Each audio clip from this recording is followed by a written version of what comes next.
Welcome everybody to the Platinum Top 50 Realtors discussion with Chesmar Homes. I'm Russ Phillips of Keller Williams Realty and the Russ Phillips team based out of Georgetown. I'm glad to see everybody. And I want to introduce to you my friends from Chesmar. This is Adam Stockton. He's division president at Chesmar. And then my good close personal friend Tessa Truewear, who is the grand poobah of all things sales at Chesmar. Tessa has been a great ally in the past in actual transactions. So let's just jump right into it. 2020, when we started hearing about coronavirus, I was like, oh my gosh, unique and crazy, new, unpredictable threat to my business. I think we probably all felt that way. We saw how that shook out. You know, we went into lockdown. We fumbled our way through things like global open houses via Zoom and whatever, and then had a blowout second half of the year. So about the time I thought, hey, you know, it's gonna be okay. Then all of a sudden in January, I'm looking on Facebook on some of these realtor pages and I'm seeing, holy cow, this listing got 97 offers. And then somebody else posts and says, I've gone up and down Ronald Reagan. Every model home is locked and closed. It's by appointment only. There's nothing to buy. And we actually saw the numbers of closings per month go down in February, a trend that I have not seen ever since I've tracked that, where, you know, we had this many sales in January and then it took a nosedive. Wasn't expecting that. So from a realtor's perspective, I'm sitting there looking at my team. I've got agents that are buyer specialists only going, how are they going to make a living? Mm-hmm. I felt like this was a tremendous threat to our business. That's the realtor side of things. Talk to us a little bit about, you know, where we are in terms of like what unique things have builders been challenged with in 2021? So I'll start, and then from the sales and marketing perspective, it was a challenge. It was an interesting way to start 2021. I had to prepare my team mostly for the fact that we sold most of our inventory that we had planned on selling in Q1 and Q2 of 2021. We sold in the fourth quarter of 2020. So our sales, our business plan went up by at least 0.25% for our sales for 2020. So that was, you know, a celebratory thing. And then all of a sudden, whoa, okay, we chewed through this inventory. So now what? As the quarter progressed in 2021, we were looking at the fact, like you said, with realtors, there was no inventory. And so you have a home that has 97 offers and is selling for $100,000 over asking price. And so, or more. Mm-hmm. So that was the predicament that we were in. And I'm going to let Adam obviously talk to the operation and the cost side of it. But the biggest challenge for us then was, most builders, was capping sales. Because if we have, 18 homes for sale in community X, the chances of them selling in a weekend were pretty high. Sure. Now, as far as managing through that, you have to factor in the cost of and how that impacts the cost and the margins for the builders. So, well, and I think one of the most difficult things on the operational side is not having any data to go with what we're dealing with in the year 2021. Getting through the end of 20, we were all real excited to jump into 21 with the idea of where the market's going as far as being healthy in the ways of sales are not hard to come by. What we did not understand and what we did not expect to happen was when we came into January, at least Chesmar is concerned, our build time was on average around 140 days. Well, you fast forward to today, which is the end of 2021, we're at 240 days. Wow. Will be by the end of the year. So, and a lot of that's not really based off of being overworked or having too many homes to build or to close. It has to do with what we all know just in our everyday lives and the supply chain issues, labor not being available for us. So you're going through the struggles on that side, as well as trying to be the builder of choice, not only for our customers, but also our partners, whether it be the realtor family in the Austin area or the labor, the trade partners. And it's very difficult to be that for everyone in a market where you're just trying to find a way to close a house and try to find a way to get some type of product. And maybe it's not the first choice product at times. Sometimes it's, hey, this is our third try at tile floors. Let's see if this one sticks and this one's available when it comes ready to install. So that's been very challenging to overcome. So just out of curiosity, if you have the operations and management level, and then you have sales staff, and then you have construction managers, who has the hardest job right now? Well, that's the question. Go ahead. I think for me, it's funny because my role has shifted drastically over the last year, and it's really been trying to stay between the ears of my team, because for off and on, I'm telling them to go to work and not do what they excel at, which is sell a home. Go to work and manage your backlog, go to work and work with your buyers, but don't sell a house, because we really can't right now. So I think that that's a big challenge for them, but I would absolutely say, without a shadow of a doubt, the construction managers. I think they are struggling, like Adam said, every single day with getting vendors are stretched so thin, getting them to show up, getting materials. I'll let you. Well, I think, and Tessa's 100% right. I think, I've had the luxury of being in construction, of being in sales, and being in purchasing, doing, pretty much every part of the business on the home builder side. And it would not be easy to do any of those jobs this year. We always talk about sales and what they do really well, and we're not really allowing them to do that. Just having having the availability to do that, and that's got to be really tough to be in that position. You want to help the next person who comes in, but you have nothing there to help them with, right? So that's tough. That's the type of person who we want to hire as a salesperson, but we're telling them, hey, by the way, you can't help anybody this year. There's no homes to find a loving family for. So, and then on the construction side, like we just mentioned with the supply chain issues, they're pleasers. Those guys are pleasers. They want to find a way to help, whether it be their partner in the NHC, the new home sales consultant, the homeowner. When people come to them with their struggles, and obviously we're hearing in our industry of the frustration that's out there, they want to be able to help them. They're just handcuffed and not being able to. But the one that I think most people don't understand and don't realize is how hard it is to be a purchasing manager right now. I can imagine. And the material that's not there, and the material that is there, and the pricing that those are. We see the pricing on homes. Well, that's the same increases that we're seeing on homes is happening across the board, not only on supply but also on labor. So the people that are in our purchasing department are fighting daily to not only find the material but find it in what we would consider a reasonable price. And that to me probably is the most difficult job for a home builder, is trying to find a way to help the sales side and help the construction, because you're kind of right there in the middle. You're trying to give them something to sell, but also give the construction manager something to build. So very, very difficult position to be in.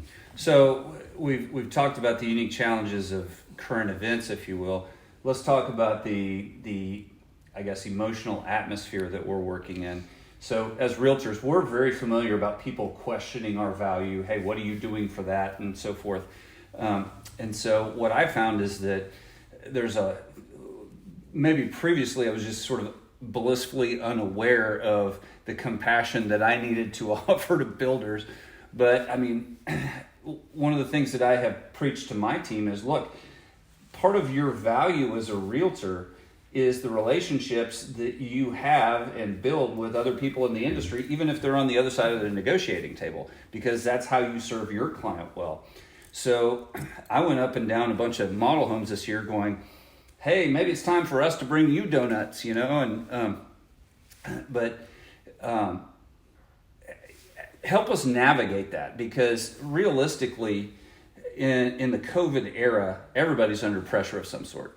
Whether it's the single mom looking for, a home big enough to accommodate her family, or, any demographic has unique work challenges, housing challenges, just life challenges.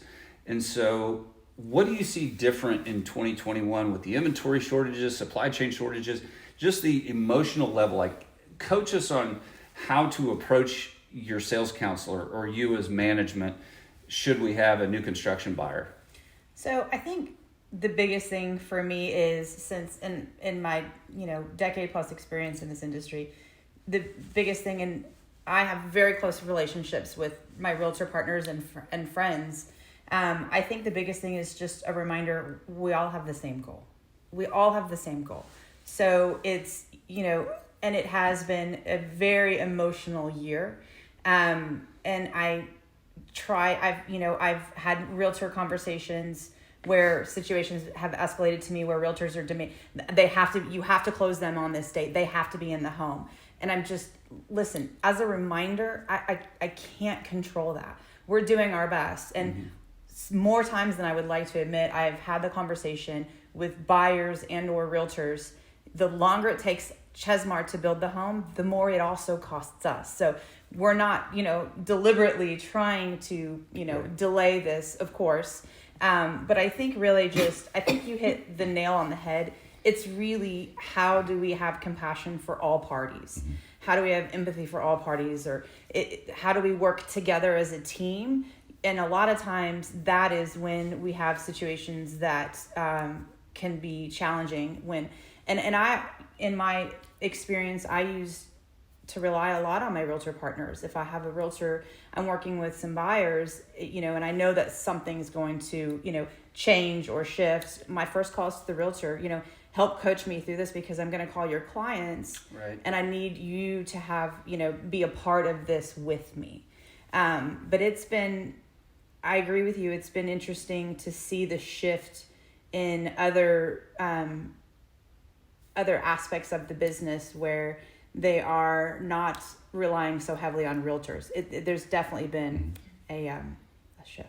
Well, I love what you said about the relational aspect, and just what comes to mind for me is it's really time to step up and be professional on our side, and I think a lot of realtors sort of define that differently, or have strong opinions about what constitutes professional, but collaboration really is crucial. Once we've negotiated a deal, we are striving for the same finish line. Absolutely. So let's kind of jump into Chesmar as a company and sort of your take on realtors in general and what value y'all recognize that we bring to the table. Some builders, we've seen what they think of realtors purely by how they've changed their commission structure.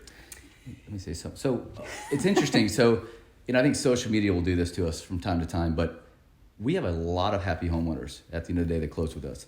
And it's the ones that, not necessarily homeowners, but there's the extremes that tend to overwhelm what we talk about, what we hear, and what we tend to understand. I truly believe, and this is just based off of what we've had this year, most people understand what we're in, because this isn't a home building issue. This isn't a real estate market issue. It's the world that we find ourselves in, right? So day to day, whether you're shopping at a grocery store or going shopping, there are things that aren't available to us as consumers. So overwhelmingly, I think most people understand that we're going through, but you nailed it. We're all on the same team here when it comes to, let's find a way to get to the finish line. The challenge I believe that a lot of us have is, what is that finish line and what does it look like? Someone like Chesmar, we don't want to move a homeowner into a house that's what we would consider incomplete or not functionally ready to be lived in, right? So we have homeowners who have altered their lives to move to Austin or to move houses if they're already here, and they're ready to move in, obviously. So it really benefits us when we have realtors on these deals that can help explain that to our buyers, that, hey, you know what, they want you to close just as much as you want to be in that house. It does us zero good to sit on that house any longer than we absolutely want to. But we do it knowing that we want to deliver a home that, what we always say is, we don't ever want you to have to come see us again unless you just want to, right? We don't want to have to live with you for the next 3 months trying to fix your house or finish your house. So that's a bit of the struggle, is finding out, okay, when is that finish line, and what does that finish line look like to each individual? I will say this too, having had experience personally from a custom home building experience, for a home buyer to get to the end of a home building process and be friends with their builder at the end of it is no small task, right? Very much so. Even if you've designed the home from scratch, right? So speak to the commission aspect of what we're talking about. What value do you see us, like, how do we bring value so that if you've got two buyers with two realtors, how do I be the one that's the tipping point to where, we get the house? Well, and I think I think there's a lot of value added from realtors. Chesmar Homes has always, our co-op rate's always been 85+%. I mean, we obviously see a huge value in our realtor partners. I think that, if I may be completely blunt, my new home counselors, their percent is typically less than the realtors. So, and they are doing a lot of the work. And so the biggest thing for me would be understand, again, we have the same goal in mind, and be a partner. Now, the team, our team at Chesmar, one of our core values is do the right thing. It's the right thing to do. So for us, we're going to, and we're very fortunate with our leadership team, our vice president of construction. When he walks into a home, if there's a seam in the countertop, he puts his eyes on it and determines, would that be okay in my home, and would my wife approve of that? And if the answer is no, we're going to replace the countertop. So we're always striving to make the right decisions. And I think that the best contribution that realtor partners can make on transactions is be present, be helpful, be supportive. The combative realtors are challenging. We have seen some demanding, and it's really just an overall understanding. And in, my opinion would be get to know the new home counselor, actually sit down, have a conversation, and ask the questions. The realtor I had the conversation with where I was demanding that we close his clients in a certain time frame.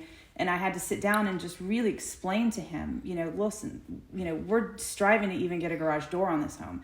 It took us the longest time. We're on a window, allocation. I mean, there's so many challenges to the build process. So if he had taken a moment to stop and talk to my sales counselor and really get an understanding, I think it would have helped him contribute more to the transaction, and help guide his clients as well. So I think Hold on, time out. I'm waiting for you to finish so I can I'm cough. sorry. You can tell me just.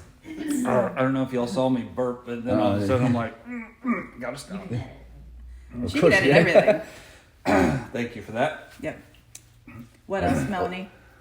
I was going to say, how do you get to be the realtor we choose? Be the one who sees the buyer as our client, Yeah. not your client and my builder.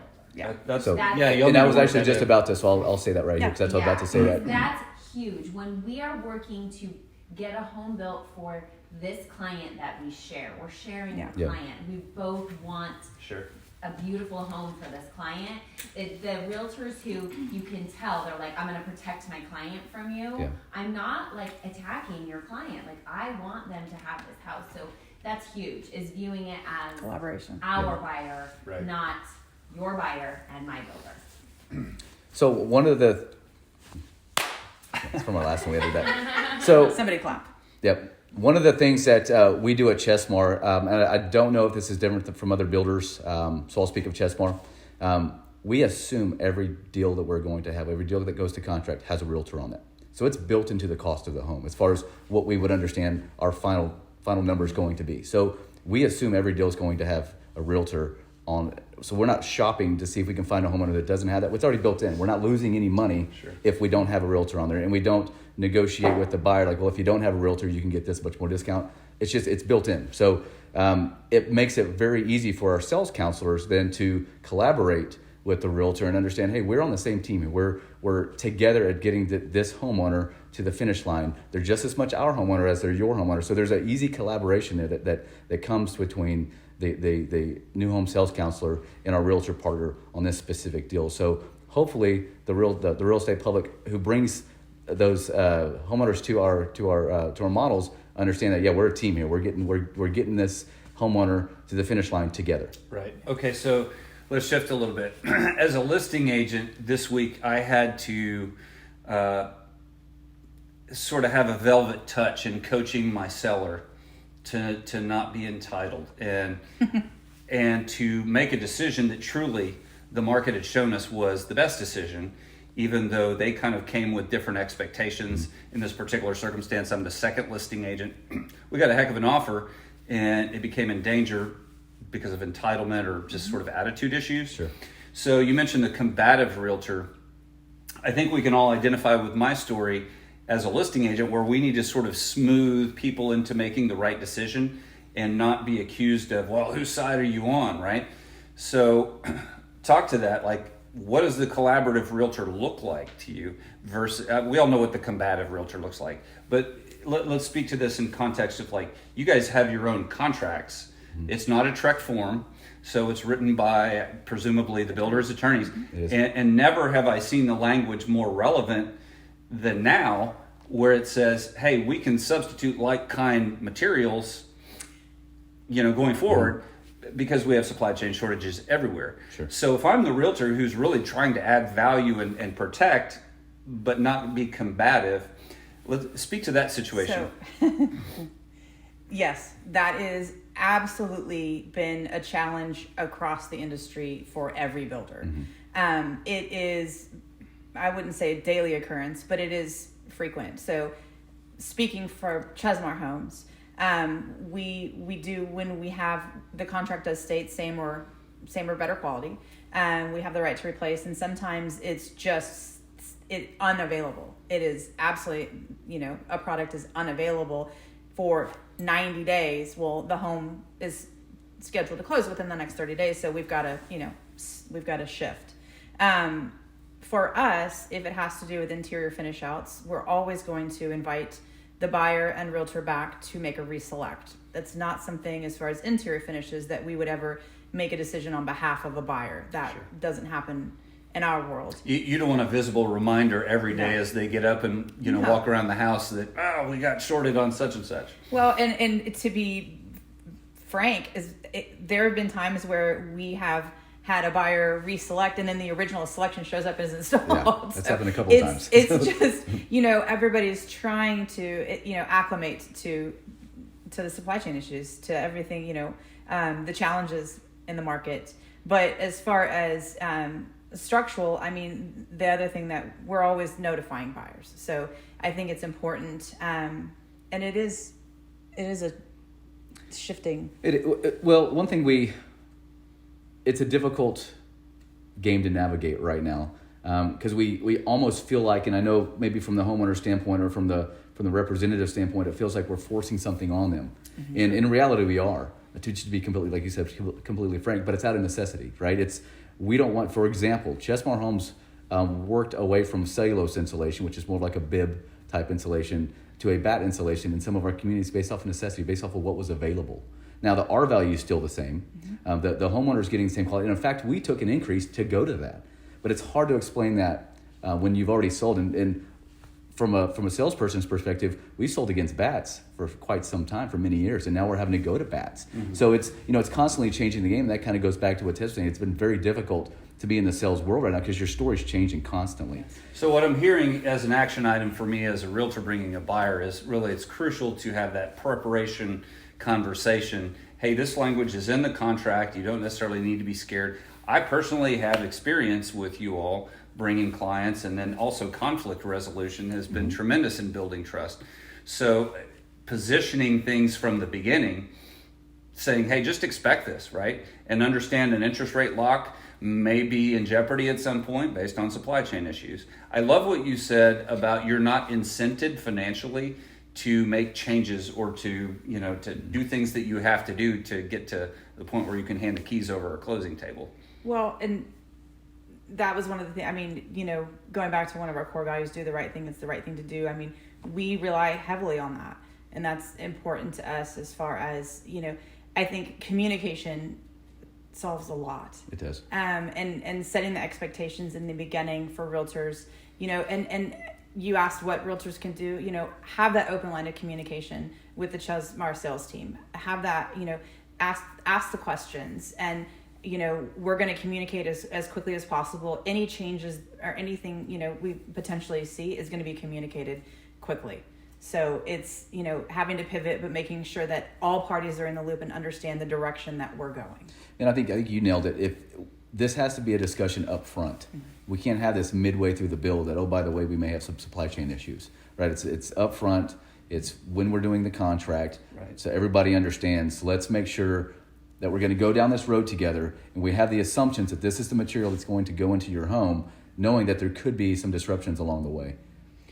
Well, and I think that if I can go off on a little tangent. Sure.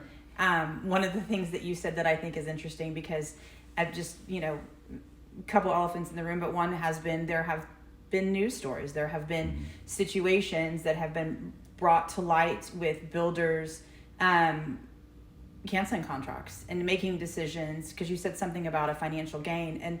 And that, for Chesmar Homes, only speaking to Chesmar Homes, when we do have to make changes to materials, like Adam said, I mean, at this point, shifting that installation for us is costing us more money. Well, we don't have anything in our contract. That's something that Chesmar is taking on because it's the right thing to do, and it's how we continue to build, Mr. and Mrs. Smith's home and continue forward in the progress. So the financial aspect should not be a part of that. But we also have to make sure that communication is very clear with all of our realtor partners and all of our clients so they understand the direction that we are going. Well, one thing, again, I'll go back to the social media standpoint of, we see these things, we hear these things, other builders doing these things. We have, in Austin, we have had to let go of 2 buyers this year in 2021. One was because the buyer was looking for more of a custom build. This market isn't the market where we can, this year, sorry, it's not the year that we can give somebody the warm and fuzzies for more of a custom feel. So we realized pretty early on, and the home wasn't even through frame yet, that, hey, you know what?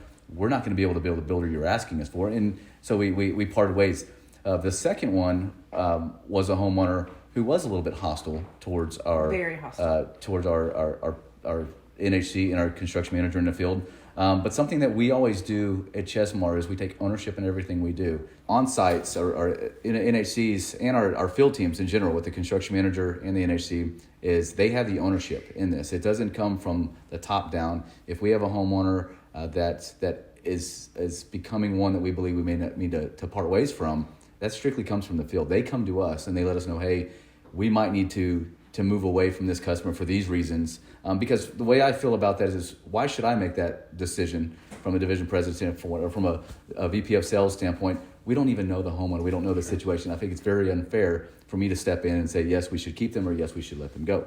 So we asked for our field team to run that and take the ownership in that. And so the 2 occasions that happened at Chesmar, I'm only speaking of Chesmar, Austin here, at both times we had over 200 homes in backlog. What that means, we have over 200 homeowners that we were working through either building homes with or starting homes for. So letting one homeowner go was not going to affect the financial ramifications of the end of the year business plan. So Sure. I want to make sure everyone is, and we hear about this stuff in social media, and I can't speak of other builders. I have a hard time believing that other builders are letting go of buyers for financial gain. Will they receive financial gain in return? Most likely, depending on when they contracted them originally. If it was a contract from 2020 and then they recontracted in 21, obviously common sense would tell us that there was a financial gain there. Most of the time, it's very difficult to move away from a homeowner. But besides, from a sales perspective, it's not the easiest thing to start all over again and resell a home and redo selections, reestablish that relationship with the buyer. So we would never want to do that to our sales consultant unless that was a direction that they would like to go. Well, and another thing, real quick, if I may, that Adam and I discussed is when we close with a homeowner, we're a smaller builder, so we look at it as they are joining the Chesmar family. Mm-hmm. So we don't just close somebody, get them in their home, say congratulations, bye. Yeah, you're not publicly traded. No, we are with that homeowner together for the next year or 2 with any potential warranty that may arrive. But they are part of our family, and so we need to make sure that, and that's the biggest thing, is making sure that they have trust in us, we have trust in them, and we're a good partnership. Mm-hmm. Same thing with our realtor partners, which is why I said I encourage ask questions. Talk to the sales counselor, and if you don't understand something or you feel like something's not right, go straight to the sales counselor and have that open conversation. Communication. So the takeaway that I'm hearing here is prep the buyer, really probably even before you walk into any new construction model home, right? Prep the buyer for the environment that we're working in, counsel them to be a reasonable human. Like, we can't walk in and be a diva, because realistically, I've seen it in MLS where I'm trying to price a home and I go, man, this comp seems really out of whack, and it closed in July at this price, and then I go, it went pending last September. Well, pricing was totally different, right? So there, we may as well talk about it because it is the elephant in the room. Situations like that, the builder could make a lot more money. Absolutely. Mr. and Mrs. Buyer, let's not incent them to even think about that by our own behavior. So, one thing, I've heard this multiple times this year, that homeowners don't want to speak up, or realtors don't want to speak up because they're afraid they might lose the deal or lose the home. We don't want that. We want more eyes on a home, the better. The more communication that's having, the better. When you get to the end game, we want to make sure everybody feels the warm and fuzzies when we're there. So we actually ask. We want the communication. Now, like you said, it's how you have the communication. It's let's not be hostile. Let's not be Aggressive. I can't remember the word you used. Be a reasonable Entitled? human. Be a reasonable Let's don't be a diva. Diva, that's it. Don't be a diva. Yeah. So Reasonable and respectful. yeah, and but- as long as we're approaching it with those two things, we'll get through it. So I think, having the open line of communication, and I hope we're establishing that early on in the process, but we want to hear about the concerns. Now, a lot of times, if there's a disgruntled buyer, we've earned it, right? So we need to hear about that for whatever the reason may be, but it needs to be in a civil manner. So I've been working with a couple of buyers, and the perception is I was checking out some new communities in north part of Austin, and I talked to a couple of realtors who are actively working with buyers, and they were like, stop, do not go to any new communities and no new construction because it's a disaster. And so before I say anything to my buyers, I just thought this would be a perfect opportunity to come and talk to a builder and see what are what's the timeline right now, what to expect. And it's not, it's the supply chain, and there are so many issues right now in the market. Mm-hmm. So if you can that's a help great question. Just asking, and I'm not surprised to hear that that people would say it's a disaster. It's a challenge. It's absolutely been an extremely challenging year from sales perspective. So I help facilitate sales and marketing, and then Adam, our division president, kind of oversees that and operations and purchasing and construction. So it has been difficult. And we were talking earlier about, I was in the grocery store the other day and, can't find this or can't find, so it's not just new construction. It's across everything. But it has been a challenge. I think the biggest thing I would encourage you, of course, what we're seeing is challenges with materials. And delays in construction. Just even if we can get the materials, they're still delayed, or the vendors, our labor is stretched thin, and so getting framing crews on site. So it's definitely stretched things as far as timeline and build time and things like that go. But kind of as we were mentioning earlier, I think communication is important, and so getting to know the on-site salesperson in each community and asking them, ask the questions, because as representing your clients, you want to make sure that you're asking the right questions and getting the information that will help your clients. I would say if they have a certain time frame that they need to get into a home, it's going to be a little bit loose these days as far as the construction timeline. Right. So what construction timelines are we talking about right now? And that will depend. It's very fluid. It is. So So if somebody bought a lot, what are we So- talking about? But again, that's different for every builder as well. Yeah. And it's different for every home size, different for every Well- municipality. So that's where it's really tough. And that's probably why you're being told, be careful when you take your clients to these things. So I think Tessa nailed it when referring to timelines. Obviously right now in our market, in the Austin Metroplex, inventory is low. So if you're trying to stick only to resale or only to new construction, you might, your buyer isn't seeing everything that's out there. So it may not be fair to them to handle one or the other. So I think the fair way to do that is to check it all out. But construction is an ugly process. And it always has been, to be fair. It's just taking a lot longer than it once did. Now, the one thing that we'll always tell our customers is we're not selling you a construction process. We're selling you a completed home. So how we get there might be ugly. And I mean, we all know construction. We see it every day, whether it's commercial or multifamily or residential. So it's not a pretty process. The completed product is what we're looking for. I think that's what you're asking, is how do we get there, and how do we get there quickly? I see that changing in 22. I don't know exactly when though. Now the time frame should shift, and really the reason I'm saying this, because we've been totally reactive in 2021. We're trying to find the market, understand the market, and as soon as we Find the materials. Yep, as soon as we have this material, windows was an issue, right? Well, now paint's an issue, right? Who would have ever thought paint was going to be an issue, right? And then insulation becomes an issue, and then the HVAC can't get their flex. So every step of the way, it's like a pig through the python, right? It's constant going through there. So now that we know how to navigate that, we're able to understand it more. We're able to give proper expectations. So, And I think kind of what I was saying, my strong recommendation, again, have a really good open dialogue with the sales consultants on site, because they're navigating this crazy market as well. And I think that what the last year has taught them is, definitely my team, is to proceed with caution.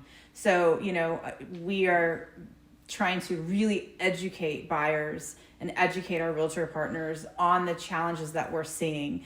And it's, not even just I think Austin, the greater Austin market, and as a whole, you even have, the permitting process is taking a little bit longer because the pipe's just full. Right. So it's a trickle effect of everything. But to answer, I think I would encourage you not to roll it out, but to be very open and honest with whomever builder that you speak with, and just ask them the point blank questions. There's no guarantee. We can start a home and say, oh, it'll take 6 months, and then, it takes 8 months. So there's no guarantee, but what you can get throughout the process, hopefully, is some great communication, so then you can help educate your buyers as well. And really, there isn't a way to predict when a home is going to get done, especially in this market. Everybody wants, like, at foundation and then at frame. They want to know, when am I going to close? When am I going to close? I get it, because I'm building a house now too. I'm the sales counselor for Blackhawk. So I understand what people are going through. But as a realtor, the best thing you can tell them is, if they have a very, very specific time frame, new construction, especially that's not at least like at those finishing stages, may not be for them. If they're buying a house at frame and they need to be in by a specific date, that's like not a negotiable thing for them, then new construction may not be an option. But a lot of builders are waiting longer and longer to put houses on the market, so that they're further along, so we can give people an actual, like, hey, we're looking at about this time frame, and we can get better at that. Because I actually had a conversation with my construction manager the other day, and he said, I really miss the market where at frame I could really line up my trades, and I would know within a week or two of when that house was closing. I could estimate, and it would hit within a week or two of that date from frame stage. Now, because of supply chain issues, he doesn't know where he's going to get stuck along the line. So he can't really line it up the way he used to, because there's just a possibility, a big possibility, something's going to get delayed, because we have to wait an extra week for paint, or 2 weeks for a garage door, or 6 weeks for a window, and we can't move forward until those things happen. Mm-hmm. So for buyers, it's really, really important that they be fluid in the construction process, and they be educated that they'll have to remain fluid during this whole process, because there isn't a way to absolutely predict everything that's going to happen. I think the biggest takeaway is timing. If you know that homeowner needs a house in 2 months, if it's not a completed house in our world, it could take more than 2 months. So maybe resale is the game you play when it comes to that. If you have somebody that wants a specific home in a specific area and they have a year to wait, maybe new construction's worth waiting on then. So I think it depends. Every buyer's different. I wouldn't. We make sure we don't do this as well. Every buyer's different, right? So we handle every single situation, every single relationship specific to that individual or that family. So I would definitely not rule out one or the other, because it's everyone who comes to you is going to be looking for something different. Okay, so, and this is not a question for you, but for, I guess, everybody in the housing industry. How are you going to deal with all these people moving to Austin? Samsung has bought, they're moving here, and so many people are coming to Austin over the next, year, 2 years. There's no housing. I always say it's contradictory, because I'm always like, I don't want my town to grow, and then I'm like, but I'm in the industry. I'm like, come on, let's sell you a house. I don't want to grow. I used to live in the Bay Area, and now yes, so this is going to be the next Bay Area. It is. Like, oh my God, no! His last presentation was Texas is the new California. It was the flag of California, because we've been saying it for years that it's coming. We're here. It's here. Yeah. So, and it's not going anywhere, to be fair to you. We are the new California. And our pricing is still below the Bay Area. Right? Yeah. We think it's crazy below, here. Way below. Yeah, so, I've lived there. I still have friends there, so I know, California. You got your hand on the market, yeah. I think the biggest challenge that we're having is because we grew so fast. I think it's keeping up with the land. It is. That's been the hardest. That's been the biggest challenge that we have as a builder, is and developing the land, not just finding, acquiring, locating, purchasing, developing, and we think prices have gone through the roof on homes and on supply and on labor. Land is no different. Oh, land is maybe even more Yeah, ridiculous. land is absolutely ridiculous. I'm hearing price-wise. stories of ranch land at 70,000 to 100,000 an acre if utilities are available.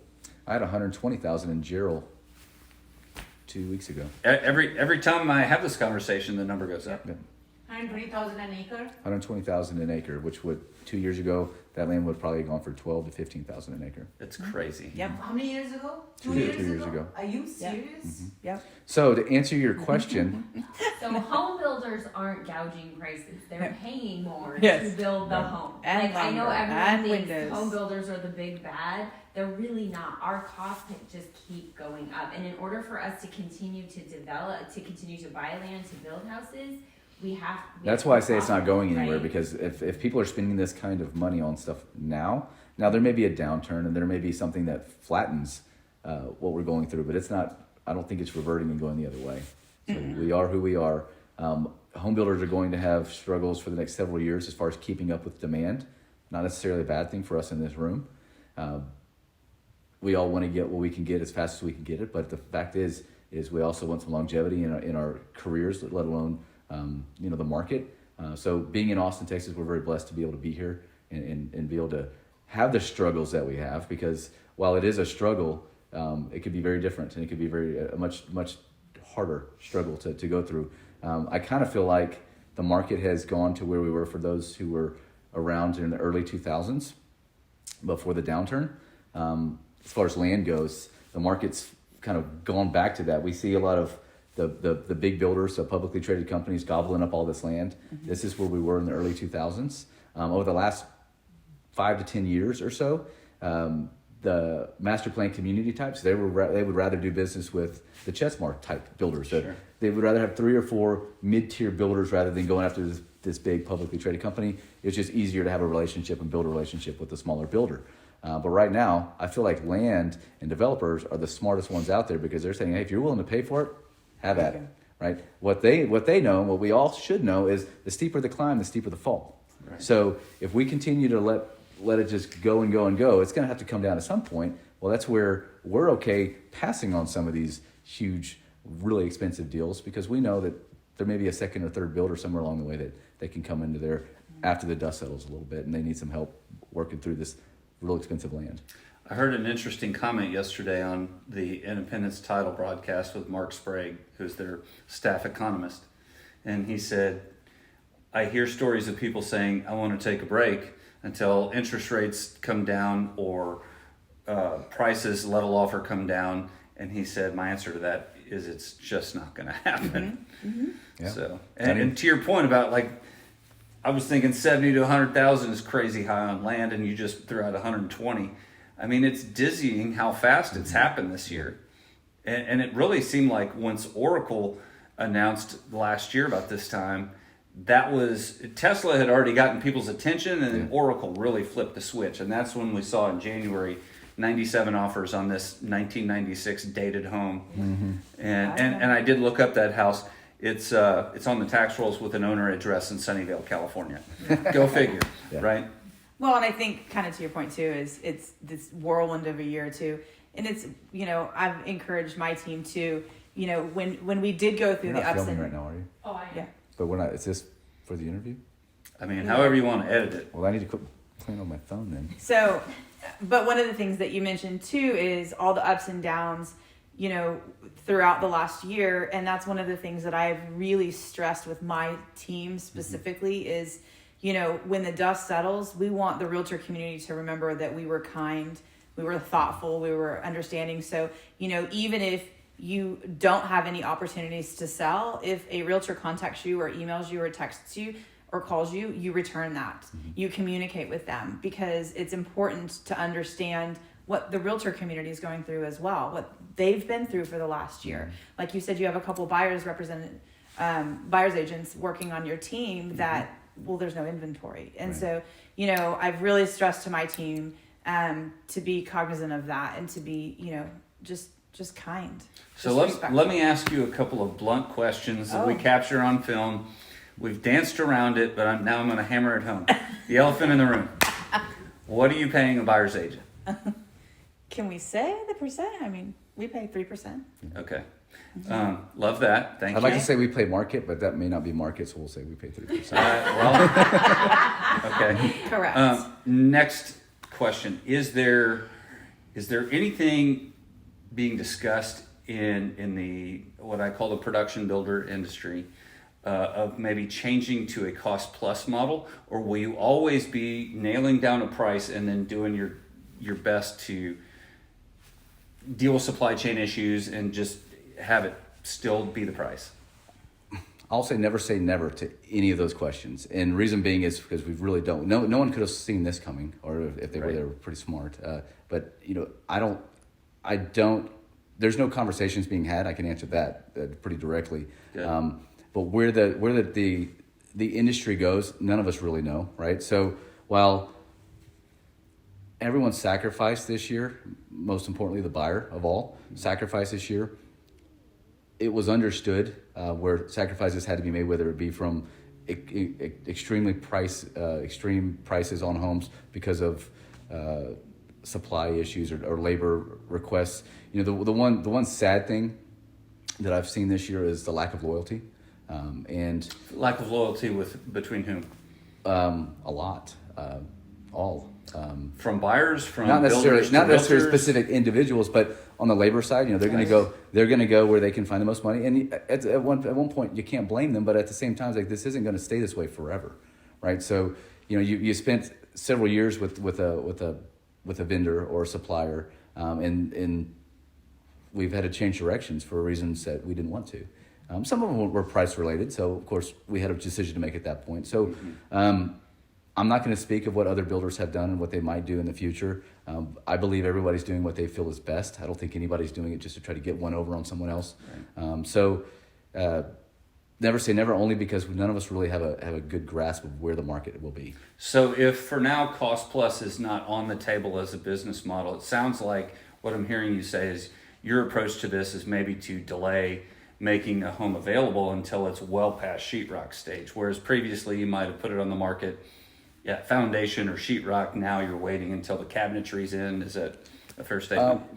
We've done that. We did that through 21. We've actually kind of reverted back to a to-be-built builder. Okay. I will say one thing in regards to the prices of homes now. So early in the year, we were looking at it just like every other builder was okay, the percentages, whether it be our own NHCs in-house or the realtor who's on the deal. What does the commission make sense based off where the price is? Is the price skyrocketing faster than our cost of living is? So looking at those factors, but then what became very evident very quickly and why we kind of just said, 3% makes sense is, yes, you might be selling a house today at $700,000, whereas 2 years ago that house was maybe $350,000, $400,000. So there's just not as many of those $700,000 houses for you to sell. So while you you might make more money on that one home as the realtor, as the buyer representative, there's not as many of them out there for you to go get your hands on. So are you making more money than you should? I don't think so, because you don't have the opportunities that you'd want to. That's a great point. And I've also been counseling people too. Look, that $700,000 price tag, $700,000 is not as much money as it was 2 years ago. It's just not. We're in an inflationary environment. Absolutely are. Well, and I have heard, obviously keeping my pulse on the market and from my realtor partners, of situations where their escalators, there's, contracts being, I did hear of a situation where a contract was canceled and, reissued, here's your new sales price and you have X amount, they had been under contract for 45 days and you have 48 hours to decide if you're going to continue on at this price. And I can just say to clear, Chesmar Homes has never done that. Love that. Yeah. I love that. And anecdotally, I have seen you try and always do the right thing. Well, and I can say there were times where we, did agree to a contractual price with the buyer, and it did hurt us, significantly. So when lumber went. Right. Let's wrap up with this. Okay. How many homes did y'all build this year? Closings or sales? Closings, I'm assuming. Yeah, closings. We'll do at the end of the year. We'll do around 340. 340 sales in the Austin market alone. Closings. Mm-hmm. Okay, so in that context, my personal thought is, when I look at all the challenges that you face, you've probably pulled off at least 300, maybe 340 individual miracles in a year, right? Because when you settled on that price in February, that price looked like the 18-year-old prom queen in the face, right? And by the end of that process, that price has been beat on by lumber prices, by labor shortages, and by the end of closing, that price looks more like the 57-year-old chain smoker, right? Exactly. So kudos to y'all for maintaining the reputation that you have Thank you. maintained through 340 homes in this environment. I mean, honestly, we do a lot of volume. I know you got to be flexible, but how amazing is it that you've been able to do that with only a few little anecdotal controversies or challenging situations with individual buyers? Well, and I will say, at the start of 2021, he had a full head of hair. That's right. And if you would have asked us that question too, we would have said pushing 400 plus homes that we would close this year. Now, obviously, market didn't allow that to happen based off what we all know. Sure. So yes, we were extremely pleased and excited that we were able to even get the 340 that we were able to accomplish in 21. Awesome. Yep. Well, let's wrap up with that. I appreciate everybody's attention today. And guys, Chesmar Homes are the real deal. I have personal experience with that. And when we've had challenges, I had the relationship to go to. And we all ended up with a happy ending. So appreciate y'all. Thank you. Appreciate you. Thank you very much.